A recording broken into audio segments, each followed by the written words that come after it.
If you're shopping for a new home in Dallas, here's one thing that nobody warns you about. You can win the offer, but still lose a house.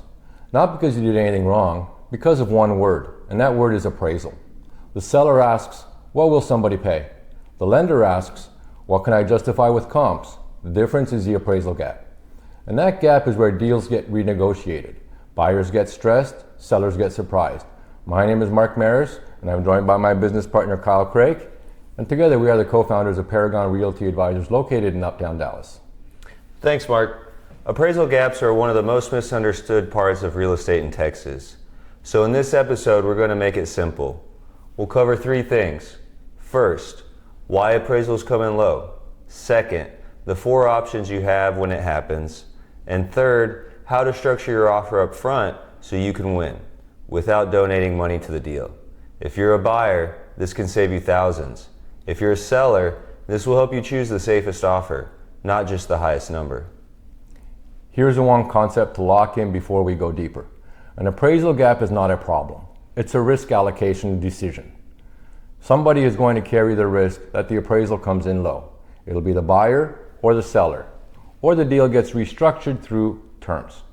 So here's our roadmap we're going to lay out together that entails three phases.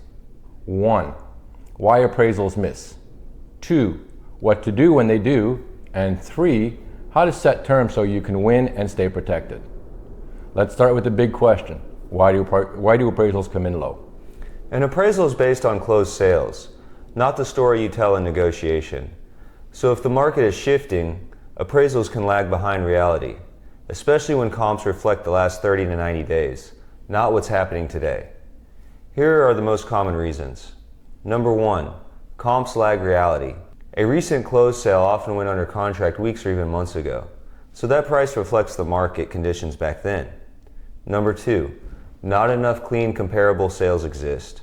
Some neighborhoods have unique homes or low turnover or wide comparable spreads, so the appraiser is forced to make adjustments and the valuation gets conservative.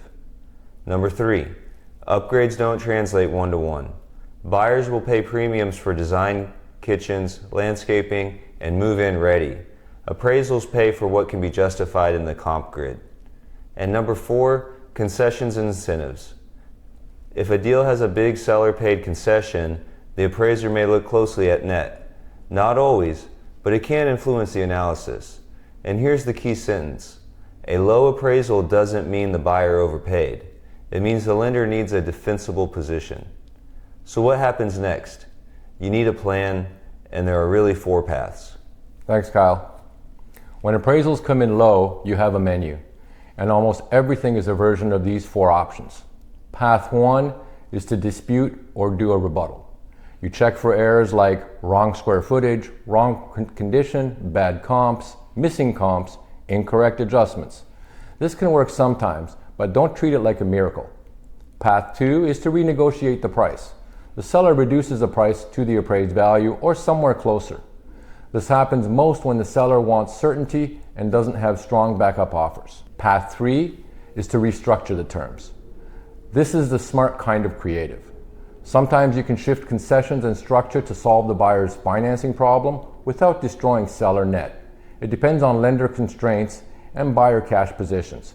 And path 4 is that the buyer brings cash. This is the appraisal gap coverage. But it needs to be controlled, not emotional. And here's the truth. The right choice depends on leverage. If you're a buyer with alternatives, you negotiate differently. If you're a buyer in love, you're vulnerable. Same thing for sellers. A seller with backup offers negotiates differently than a seller with 30 days on the market. Now let's talk about the seller mindset, because sellers choose offers based on risk, not just price. Sellers don't just choose the highest number, they choose the highest number that is likely to close. So here's the real seller checklist. 1, consider financing strength. Is it a conventional loan versus FHA or VA? Factors considered include down payment, lender reputation, and underwriting confidence. 2, address appraisal risk. Is the offer aggressive relative to comps? Is the buyer asking for large seller paid costs? Is there a gap clause, or is this offer fragile? 3, what about buyer flexibility? What is their time frame on a closing date, potential leaseback, option length, and repair position? And 4 is the probability of close. This is the big one. A deal that falls apart costs time, momentum, and money. That's why appraisal gap terms matter. A buyer who addresses appraisal risk intelligently often beats a slightly higher offer that feels unstable. Now let's switch to the buyer side. How do you win without overpaying and without putting yourself in a corner? Here's the biggest buyer mistake. They hear appraisal gap and assume it means I must bring extra cash, no matter what. No. What you want is a controlled gap, not a blank check. Here are 3 clean strategies. Strategy A is cap gap coverage. You say, I'll cover up to X dollars above the appraised value. That tells the seller you're serious, but you're not unlimited. Strategy B is the split the difference framework. If the appraisal is short by Y, we meet in the middle, up to a cap. This keeps the negotiations calm. Strategy C addresses a risk reduction with terms instead of cash. This is the one that most buyers miss. Sometimes you win without the big gap by making the offer less risky by introducing shorter option period, strong lenders, clean documentation, flexible closing, a clear proof of funds, and a reasonable posture on repairs. That reduces seller fear, and sometimes that beats cash. One pro oversight: if you suspect appraisal risk, don't overload the deal with concessions that make the gross price look inflated.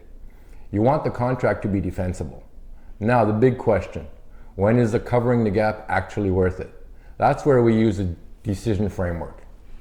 Here's how we coach buyers. 4 filters. Number 1 is replaceability. Is this house truly rare? You need to compare the lot, architecture, layout, condition, school district, and the neighborhood to find out if it's truly unique or one of many. Number 2, look at your time horizon. If you'll be here 7 to 10 years, a small overpay matters less. If you'll move in 2 or 3, it matters a lot. Number 3 is cash safety. Never cover a gap in a way that drains your reserves. Repairs happen, insurance happens, and taxes happen. Keep your safety buffer. Number 4 is market direction. If the market is softening, you need more protection. If it is tightening, you may need to be more competitive, but still controlled.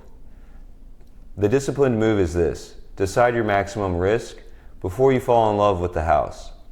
Now let's close the loop and recap exactly what we promised. Great. Bring this all home. We promised 3 things. 1, why appraisals come in low, namely comparables lag, unique homes, condition doesn't translate, or market shifts. 2nd, your 4 options when it does come in low are to dispute, renegotiate price, restructure terms, or bring additional controlled cash. How to win without overpaying? Use cap gap strategies, reduce risk with strong terms, and decide your limits early. An appraisal gap is not a catastrophe. It's a predictable moment where you either have a plan or you improvise under stress. And if you're buying or selling in DFW and want help structuring offers that close, reach out to Paragon Realty Advisors at www.paragondfw.com. We'll help you win the house without winning a financial mistake. If you found this video helpful, make sure you give it a thumbs up and hit the subscribe button and notification bell, and you'll have access to all current and future content. And finally, make sure you leave a comment below. We'd love to hear from you. Thank you for watching this video, and we look forward to seeing you in the next one.